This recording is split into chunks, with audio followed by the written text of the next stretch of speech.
So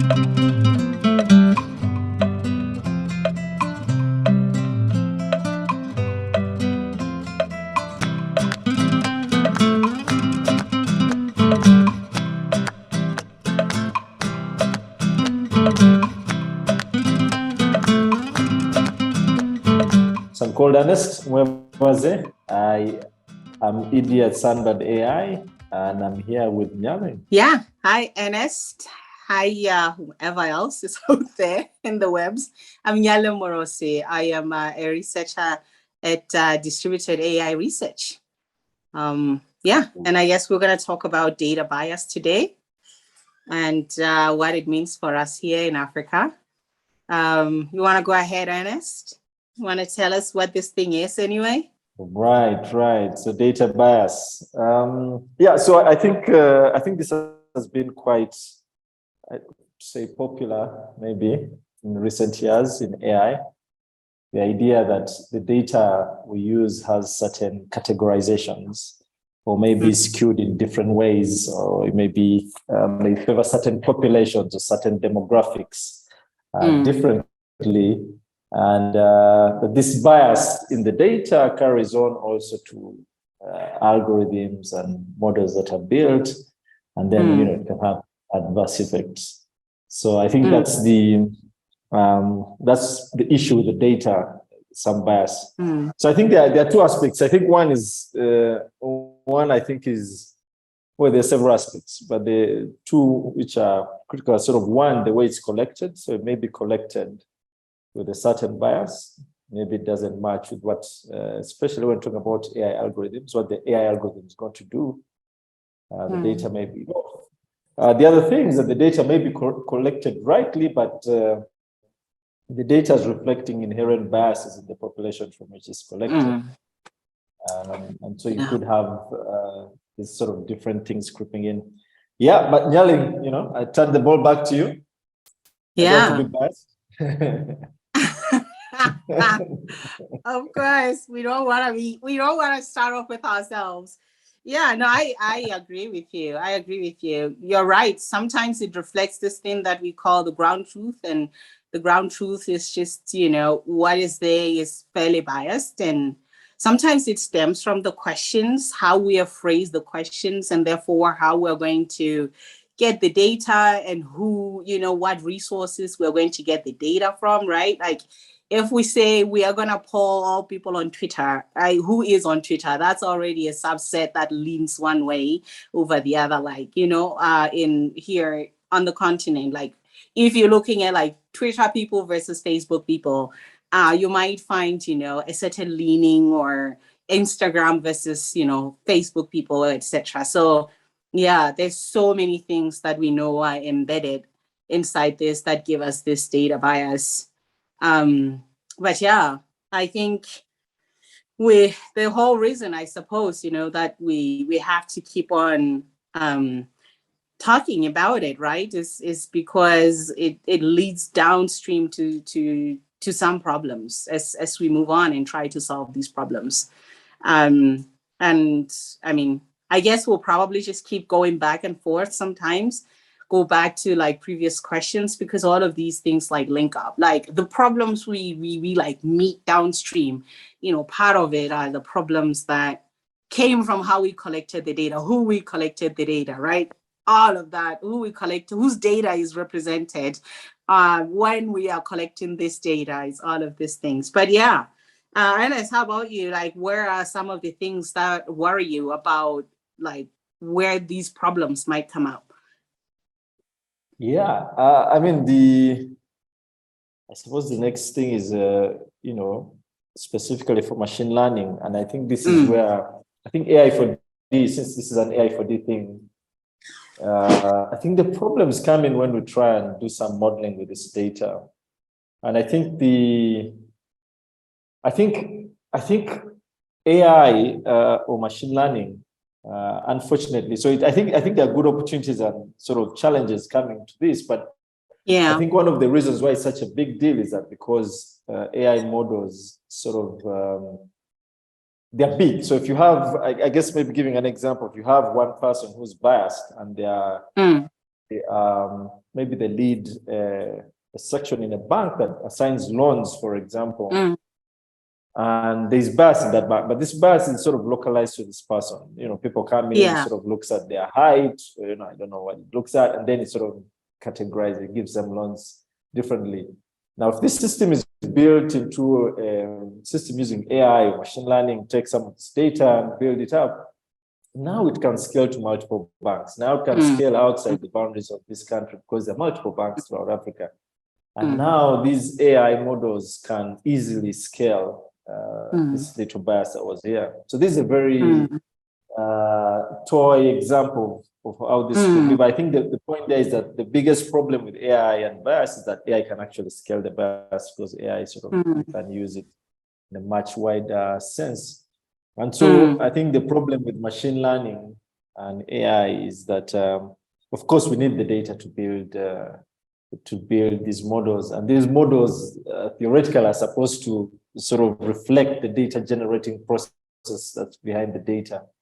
And sometimes these issues of bias sort of sneak out and become a big problem. That sort of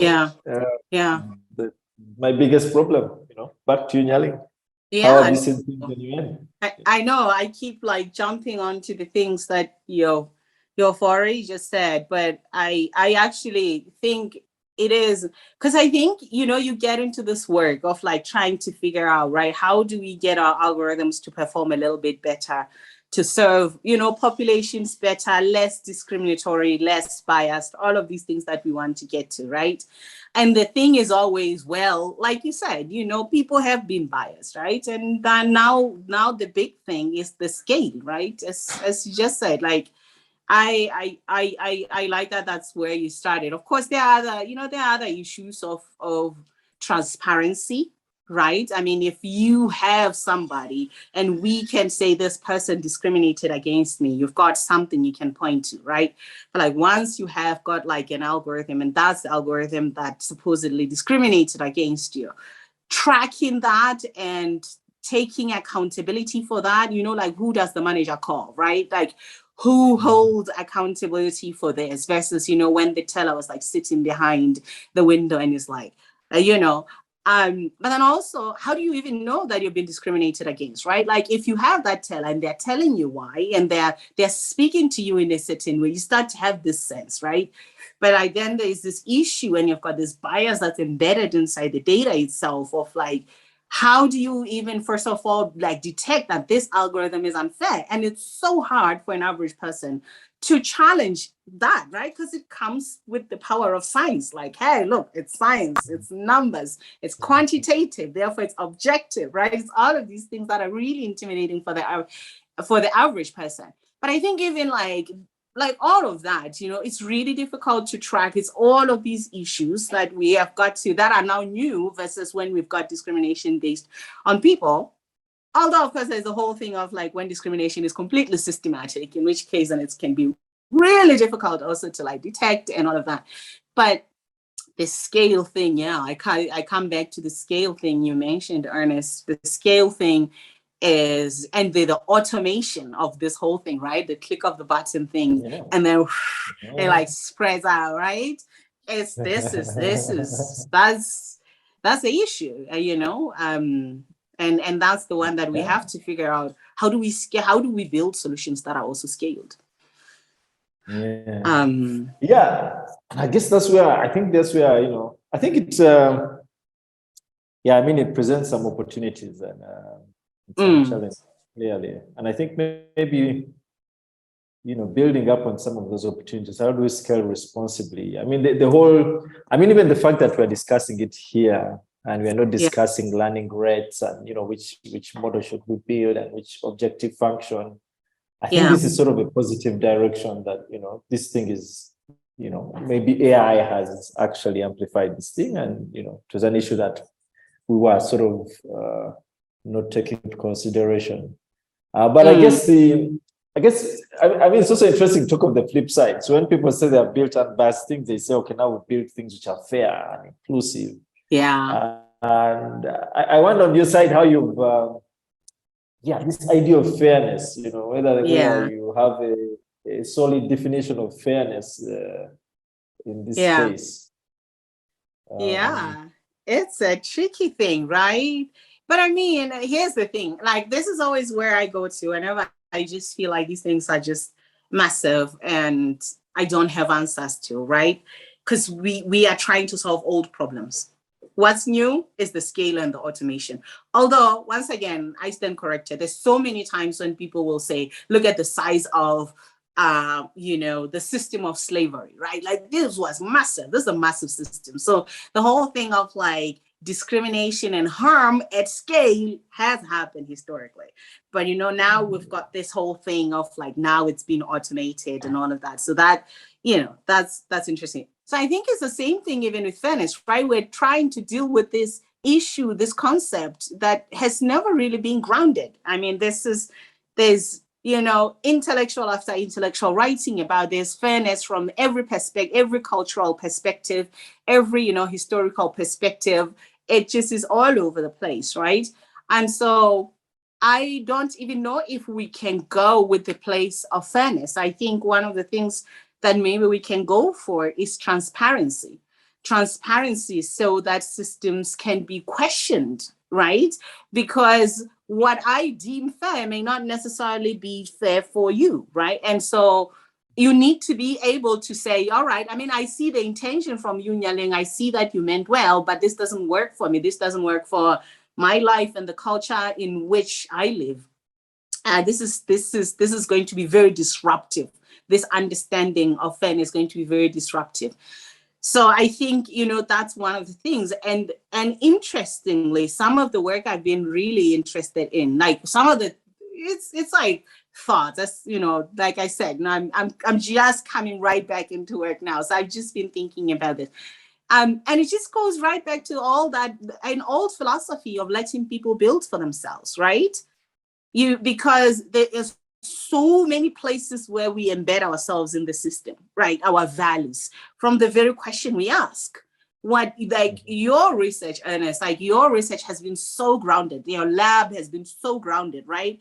In the things that you all have figured, this is what we need. These are the technology we need, right? From the lab to outside with the agriculture to, all the work that, you do. These are the things that are important. So already biased, right? And so if somebody's going to come, then I'm going to ask the question you deem important. And therefore, you're going to think it's unfair the way the resources are being allocated, right? These people are busy taking these resources to go answer questions that are not important from your perspective of your own population, right? And so we have this, and it goes all the way into like algorithms, right? The metrics we use, but we decide that, we will leverage more error on this side and not so much error on this side, right? And so you've got it up to that level, you're totally embedding yourself, but you're doing there with a good heart. I don't think very many scientists go in and be like, okay, I am going to cause destruction, right? We go in and say, we want a functional system that serves the populations, right? And so that's like how I think about this fairness thing, is that it's a very fluid thing. Everybody goes in with the right intention, but you diversify your pool of people, and then maybe, it's going to look different anyway in all these different places. Yeah. How have you been doing it, Ernest? Though, because you are very much like, even in the past, like your work has been very, very much on the ground. Like, what have been some of the errors which have worried you more than others? Or biases that you're like, oh, if we don't get this right. I think even away from the AI lab, the Makerere AI lab, and now with Sunbird, but even with Data Science Africa. And sort of these niche communities that come up in Africa, this idea of context as well is coming. And this is sort of what you say, that things are fair when you relate them to the purpose for which you're building the algorithm, or for the particular context in which you're addressing a particular problem. Because I think things don't, even AI and machine learning doesn't work in a vacuum. So there is a bit of context, what it is you're trying to solve.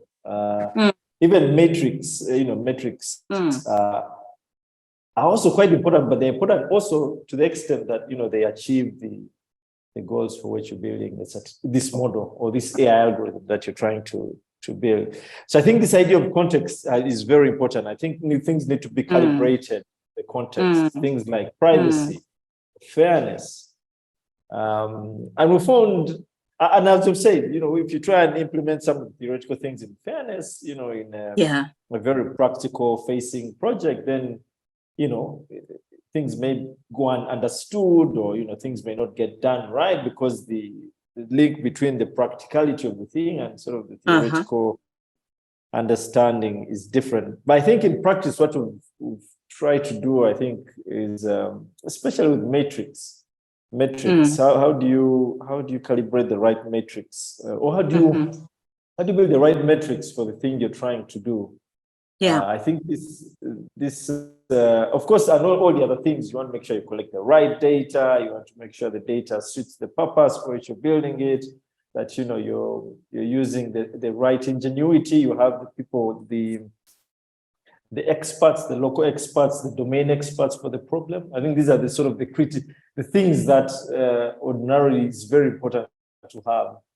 And then once you have all these components in, and then you want to measure whether what you're building is actually doing the thing that it's supposed to do. And so this difference between, I know we've done this, you know, some things, and I'm going to ask you the next question about what your experience has been sort of on the African continent, you know, given this is the AI4D for Africa. But in some of the examples we've had, like, you know, you do something like one of the projects you mentioned of building a model that can take an image on a smartphone and classify whether a plant or the leaves of a plant, every part of a plant represents some disease. And, you know, we did this, we did it in the lab, collected the data, did it in the lab, and then you go out to the field. And even the simplest things, like, you know, the time at which you took the photos sort of skews the result. You go out midday, and then, you know, you can't see the screen because, you know, the reflection of the sun. Even the most innocent things that you didn't calibrate for, you didn't measure, sort of skew off the results, so people can't really see the thing, or it overheats.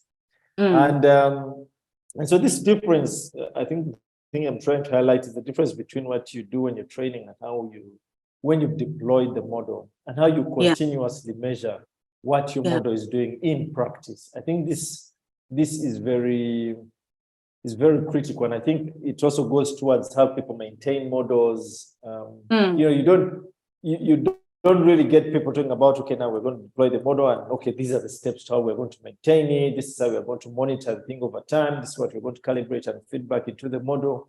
But these tend to be extremely important things when you actually deploy the model. So I think even some emphasis on that side of things is extremely important to make sure that issues that around bias of the data that could have been incorporated in the model, or how fair it is, because these things speak loudest in the results of your model when you've deployed it. And so even measuring them at that point and having some feedback loop that sort of comes back, I think is critical. So anyway, I just want to turn the thing back to you and sort of scope it to Africa. And I don't know if you have any Africa sort of specific lens of looking at these issues. That's always a hard lens, right? It's a tough lens because, you know, as you said, things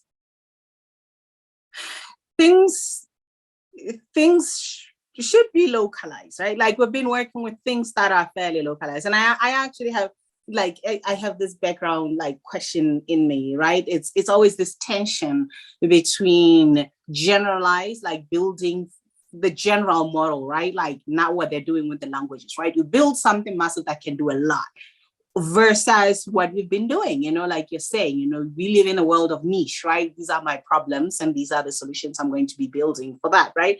Or like niche communities, we're going to learn these specific languages and we're going to build tools for these specific languages or for these specific plants, etc. I think my perspective for me right now is that we should continue being experimental. I think we're still in a fairly experimental space, and I think that's good. Because of the size, because of the diversity of perspectives and issues and resources, right? Like this, just a diversity of culture and how we work, a diversity of what we learn and educational systems on the continent and everything. And so when I think about when we come together, like Data Science Africa or the Indaba, you know, these communities, when I think about when we come to those, like, I just think the things I love the most is always what's coming in from here and here and here and here, and all these different perspectives and different problems that, you know, I might not necessarily be thinking about. That I didn't know that, you know, people in Ghana were thinking about this, or people in Algeria were thinking about that, in Malawi, right? Like, these are the things that, for example, there was this whole like banking boom that seemed to be happening in like Zambia, right? Like, there was a couple of years back, like the Zambians were really going in and like, you know, looking into how do we bank people that are not banked, right? I don't know anything about the banking system in Zambia. I don't know anything about like who's banked in terms of populations, etc. Right? So you get to see all of these perspectives. And for me, I think this is the lens that's very good for us. And I think it's actually very useful for us to be so embedded in our problems, because quite honestly, we don't always have a lot of resources to look at our problems, right? And I think the resources that we have, it's a good thing that at least the human resources, right, all the intelligence is looking inward and looking at the problems that we do have, because, you know, then that actually changes, right? Like now, Data Science Africa has changed things. Masakani has changed things, right? Like, these are now conversations that are being had. And it came because the intelligence was focused inside, right? Like, we were looking at our own data, our own languages, our own diseases, our own crops, right? And so I think, you know, that's going to be like the thing that changes us. I do think that sometimes there is so much mass and velocity that's coming from the outside, you know, like all this, it's very loud, right? Because you're working with these huge companies that have all these funds and all this power, right? There's so much power from like all the AI companies that are outside, or AI institutions, from the universities, from the researchers themselves, from the labs, all of these, the industrial labs, all of this is just so much that I think it can get distracting and also attracting, right? It can be like, oh, I want to go and solve this problem, right? Because it just looks so cool and everybody's talking about it. And it looks like this is the latest thing. This is going to be the thing that becomes the it, right? Like, this is going to be the thing. And so I think it can be very distracting. So I think my perspective is, I love that we're still looking inside and we're still taking our problems very seriously, even though they may look like they are problems at a fairly small scale. Because if we don't, I just kind of feel like it's going to be yet another one of those things where there was a new educational revolution, right? Like a new revolution of knowing. And then like we have to once again import knowledge, right? We're now creating the knowledge ourselves here. We have to import this knowledge. And so that's the fear, right? Because anytime we are going to import something, we're not going to be as natural at it. Like, this is not our native language, right? We always have to adapt. And so like, this is the thing that I think, because we have competitive advantage if we just, you know, try to do what we know inherently and live it. Like you're saying, you like daytime, I know the sun in Kampala, it's going to be bright. You don't like, if you're taking your pictures, you want XYZ, right? Like, this is knowledge, you know. When we were doing the spatial apartheid project, we were like, we know this province versus this province. Like, you want to do like this, you want to evaluate like this, you want to draw your boundaries like that and your metrics like this. These are things that we've got competitive advantage. And when we do them, they look really great. Like, some of our most successful work has been work that has been us looking at our problems. Sorry, go on. Yeah. But I actually, yes, now I want to ask you this question about this tension, right? Like, what do we do? Because also maybe we're just closing ourselves into too little a circle. Like, what do we do?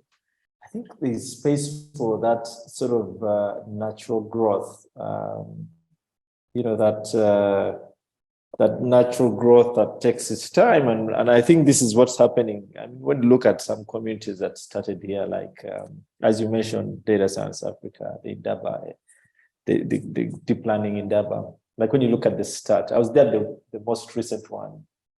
And it's amazing, the journey of for example, the Indaba, initially people were learning basic skills. Now people have the skills and they're looking at the problems. There's a progressive journey towards sort of, and people now are asking, okay, we have the skills. Now we need to look at the problems Africa is facing.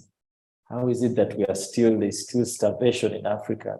I think at the time we're having the Indaba, there was huge starvation going on in some parts of Africa. And how is it that we can't predict this with all this resource we have? And then people sort of start diverting to that, which is a very different outlook from 4 years ago when you attended the Indaba, where concentrating on the algorithms, what are the platforms, what are the tools to use to build these models. And I think this is a good shift. And I think this organic growth, I think there's space for that. And I think it's, as you said, maybe that, of course, there's the tension to sort of adopt from outside is there. And I think it should be a healthy adoption where, there's some, the amount of tools and knowledge that people are building out there is incredible. And so I think leveraging that and combining with our context and building, for this whole Ubuntu thing, building for Africa, I think is important to have that drive. And in some ways, that's why AI4D Africa is such an interesting thing that, it looks at the problems that are here, the different sectors, health, gender, etc., agriculture, and then tries to build local communities around that are sort of trying to implement AI and machine learning in these places.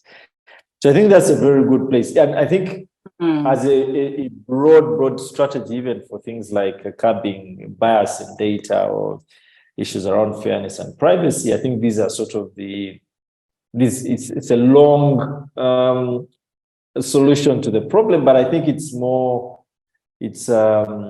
more sustainable solution. People understand the algorithms, understand the data, they understand the value that's being produced, they understand the issues that come along with that. And then they build towards that, and even capacities built to support that. And now what you get is very many small organizations coming up, like Sunbird AI. We are non-profit and do things on AI. And many other companies are coming up to sort of do some of these niche things in AI. And I think this is really, really positive. And this is sort of in some ways uniquely African, this sort of community thing. And so I think that's a big thing. And maybe things that support it, and maybe I want to pivot here again and ask you about the sort of the policy landscape, the regulatory landscape, and how that sort of helps these communities to grow. I don't know what your experience has been on that, or your thoughts on sort of how, as Africa, these things are being supported at that level, at the policy level. Oh, there was a conference that I just missed about 2 weeks ago, which I'm very sad about, but it really was going to be about this. It was the core of it. I think they called it the right to do research or something like that. But basically, it was about the right to copyright, the right to IP. But then, of course, it's going to be about overall, what are the policies that protect us to do the work, but also protect the populations, right? For whom we do the work and whose data we are using to do the work. I think in terms of, in terms of the landscape of policy, so there's many, that's the issue now. Were you asking about the policy to protect against data bias? Since we are mostly on that topic, or is it overall data governance? Well, I guess data governance, I think data governance will probably carry a bit of the bias, but yeah, definitely. Yeah. No, some of the issues that, we do know on the ground, we are a bit behind with policy. There's very few countries on the continent that have completely outlined data protection laws, right? And even those that do have data protection laws, what's lacking now is that the bite, right? Every law has to have a bite in order for it to be functional. And we don't have very much of that. One, The one I knew a lot about was the South African POPI Act, right? Like what that POPI stands for, I forget, POPI, but it's a Data Protection and Privacy Act. And one of the things it did have was that they were going to appoint someone whose job it was to actually persecute these cases. I mean, we know, for example, that in Europe, right, when these companies don't follow their Privacy Act, they can be taken to court, and then they're being asked to pay lots and lots of money, right? Even now in the US, there are some laws that now have teeth, right, where these companies have had to pay millions of money, of dollars, whenever they go against this. So there's that, which I wish we did have, because obviously, even though we are so underrepresented in the world data, like when you look at like where data comes from and who is visible in, like, when we're thinking about the world, when we're thinking about populations of the world, who's visible in these data sets, whether it's for developing medicine, whether it's for, like understanding whatever it is that we want to understand about humanity. A lot of, even like the genome thing, like we were the last population to really have our genome be understood, and even now it's still like lacking. So we know in terms of data, so any of those systems, we know that they're going to be biased because they can't see us because we're not really in those data sets, right? But even though we're not, like, we know also that whenever our data is also being taken, whatever little data is being taken, a lot of the time we don't have a right to that data, right? Because whomever gave the money for the data collection usually owns the data. And so we get, foreign entities who come and they do the work, right? You've got these researchers and these research lab, and they fund to collect certain data sets. And then we don't, like, the local researchers don't always have the right or like ownership of this data. So like that data also goes out. So that is something that needs to be governed, right? We know, for example, that EU data stays in EU. Right, but like our data goes everywhere, right? And so like our privacy and all of this is like the little bit that we do have, like, this is the issue that we have. The other one that's fairly new that I thought was really interesting is the case of, for example, an entity like Makerere, right? So Makerere came through. And your work, I know that, like, you probably have come through this, but like Makerere is interesting, right? Because it's continent wide.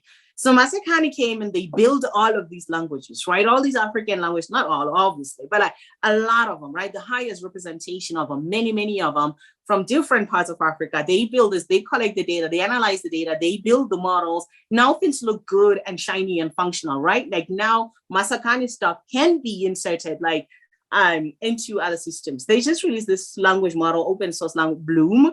And I think Makerere's work was part of that in order to make it this multilingual model, right? It literally worked with Makerere. So Makerere's work is now being ingested into these, right? But like, this is the question, right? If Bloom, which is funded by the French, which was primarily funded by the French government, right?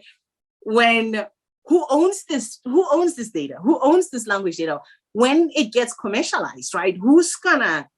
They did all this work for 3 years, right? But like, we open source it, we share it with the scientific world, all of this. There's always gonna be just this little imbalance, right? Because when they ingest all of this data, when they ingest the data, it's very easy for them to move a little bit faster because the techniques and the skill has gone a little bit further.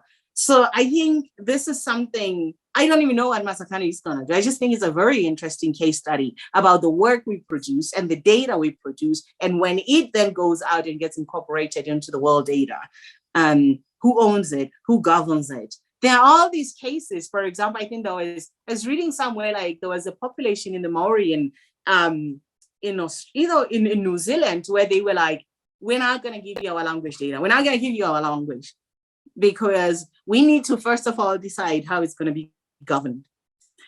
Obviously, there is like upside and downside, right? Because also, if you are not there, I have this friend who's like, if your language is not on Wikipedia, if your world is not somewhere documented on the internet, I am not sure your world is going to exist in the next couple of years, right? Because the world is just like the knowledge that gets perpetuated is the digital knowledge. The kids are going to grow up knowing digital knowledge. All of this other knowledge that you're saying is like out sitting in annals in the library. Who's seeing it? And so this is the tension. We have to form these. We have to form our own communities of policymakers, and our government have a lot of things to do. Our governments have a lot of things to do to manage, to food security, health, everything. But this actually is starting to be something that's creeping up to that level of importance. One thing that is sort of good to reflect on is sort of some of the like some of these old disciplines like medicine, like they sort of had these problems quite far back, and over time these disciplines have sort of matured. Like when you think of random control trials, these are very specific experiments that are very calibrated. There's a sort of a system of making sure that unintended harms are captured, are controlled, that by the time something is released, it has been rigorously tested, that the sample from which they're sampling, they do these RCTs and sample different populations. I mean, there's a very rigorous way in which they do, quote unquote, science to benefit the human being. But of course, you could also say that that discipline is really on a very key thing on life. So, you have to have more controls. But I mean, these community sort of led efforts, like, the community of the global community of AI coming up with this thing, or, the community in Africa coming up with this thing. Because I think, as you've said, or as we've seen sort of governments, crawl a bit and catch up a bit later, especially, like in Africa, sub-Saharan Africa, where, they probably have quote unquote bigger problems. Yeah, I think when there's this debate with priorities, I think that government sort of, some of these issues may take a back seat, but I think these sort of community-led interventions are interesting to look at. Yeah. And maybe there's a lot of work going on with responsible AI and, organizations trying to make sure that these things are going well. And I think this is a sort of a positive trend. But yeah, I think the Masakani thing, I think it's a good problem to have, I think, we would never see that problem unless Masakani came up and sort of did this huge community effort Africa-wide to collect language. This is true. Yeah, and so now they say like a Masakani for health, like not just languages, the genomics, Masakani, it's really cool things happening. I'm very sorry to the people. I think it's called Sisonke something. I'm very sorry to the group. You're not Masakani for health. You have your own identity. Well, there you go, creating tension. That's gonna be the name of this, like creating tension, AI bias, data bias in AI. But where do we go from here, Ernest? Like, what do we do? Where's the sun shining? Where do we look to? Where's the hope? Yeah. So I think we're actually doing well. I think we're doing quite well, but I think we are so deep in it that we can't see it.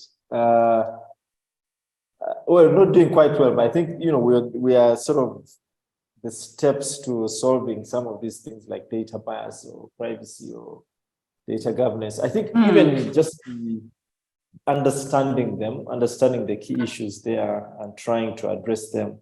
I think because we are so in it right now, it's quite deep. We don't see sort of the huge leaps we are making. But even the fact that there is a huge community around this, that you can hardly write an AI proposal without the question about data privacy or fairness or responsible AI coming up. I mean, everywhere you see company websites, responsible AI comes up. I think there is so there is at least the hype is in the right direction, or the hype is sort of right at the curve.